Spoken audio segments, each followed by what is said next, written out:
Good morning everyone. Class 10th Political Science Chapter 6th Political Parties, and today's topic is State and National Parties. Students, आज जो हम discuss करेंगे इन्हीं political parties के बारे में कि नेशनल एंड स्टेट पार्टीज़ क्या होती है।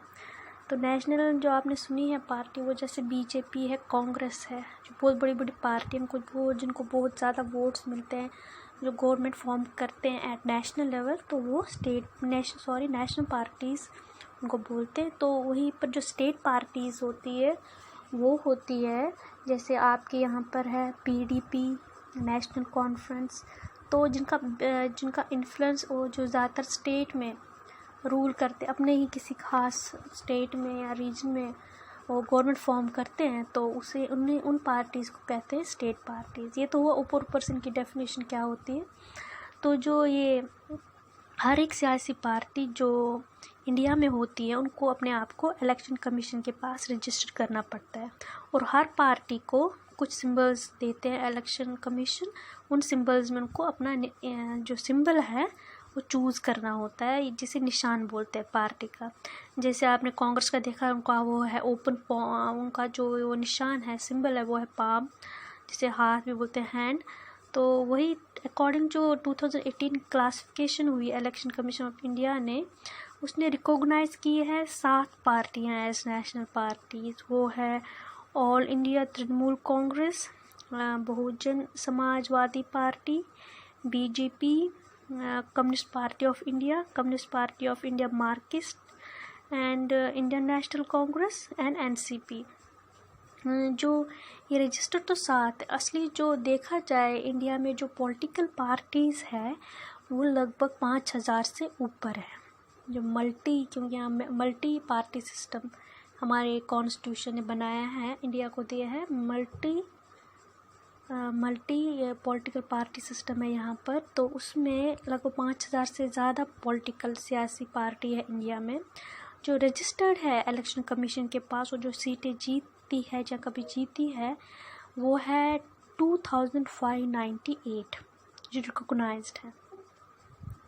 जो अनरिकॉग्नाइज्ड है वो है 2538 साथ इसमें एज ए नेशनल पार्टीज़ है, और 52 जो रिकॉग्नाइज्ड में है वो 52 है स्टेट पार्टीज़। तो जो ये जो इलेक्शन कमीशन पर पब्लिश करता है उसमें ये बताया गया है कि कौन कौन सी कितनी रिकॉग्नाइज्ड है, कितनी अनरिकॉग्नाइज्ड, और रिकॉग्नाइज्ड में कितनी नेशनल पार्टीज़ है और कितनी स्टेट या रीजनल पार्टी है। तो अब अकॉर्डिंग टू जो इलेक्शन कमीशन देता है, अकॉर्डिंग उनके रूल के तहत नेशनल पार्टीज़ क्या होती है।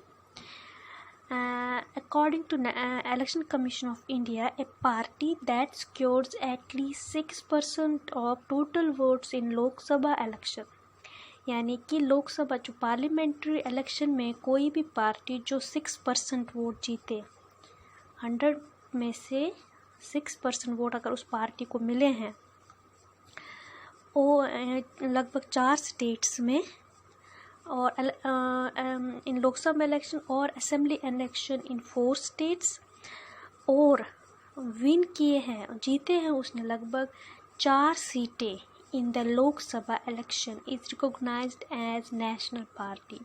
और जो असेंबली इलेक्शन होते हैं, पार्लियामेंट्री इलेक्शन होते हैं, उसमें अगर उन्होंने लगभग 4 सीटें जीती हो तो इलेक्शन कमीशन उसको एज ए रिकॉग्नाइज करता है नेशनल पार्टी। जो नेशनल पार्टी का बेस ज़्यादातर पूरी कंट्री में होता है, और जो इश्यूज़ उठाती है वो ज़्यादातर नेशनल लेवल के इश्यूज़ उठाती है, तो उनका बेस भी पूरी कंट्री में होता है, इन्फ्लुएंस भी पूरी कंट्री में होता है। अब आप जाएंगे स्टेट पार्टीज़ को हम रीजनल पार्टीज़ भी बोलते हैं, क्योंकि इनका बेस, इनका इन्फ्लुएंस, इनका दबाव ज़्यादातर अपने स्टेट या ख़ास रीजन में होता है। एज पर the election commission of India, state party is a party that secures at least 6% of total vote in an assembly election.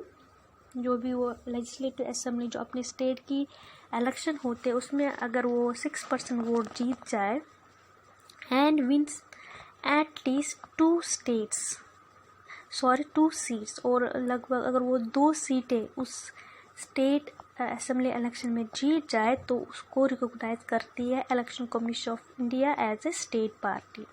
जो स्टेट पार्टी वो ज़्यादातर स्टेट या रीजनल प्रॉब्लम्स को ही उठाती है ज़्यादातर। तो आप अपनी स्टेट्स में, जो आपका स्टेट है उसमें जो रीजनल पार्टी है, जैसे है नेशनल कॉन्फ्रेंस PDP, ये हमारी स्टेट पार्टीज़ है। वैसे पंजाब में अकाली दल, तो ये होती है state parties, national parties and state parties. तो स्टूडेंट आपको समझ आ गया होगा कि स्टेट पार्टी क्या होती है एंड नेशनल पार्टी क्या होती है, इनको इलेक्शन कमीशन कैसे रिकॉग्नाइज करता है। Thank you.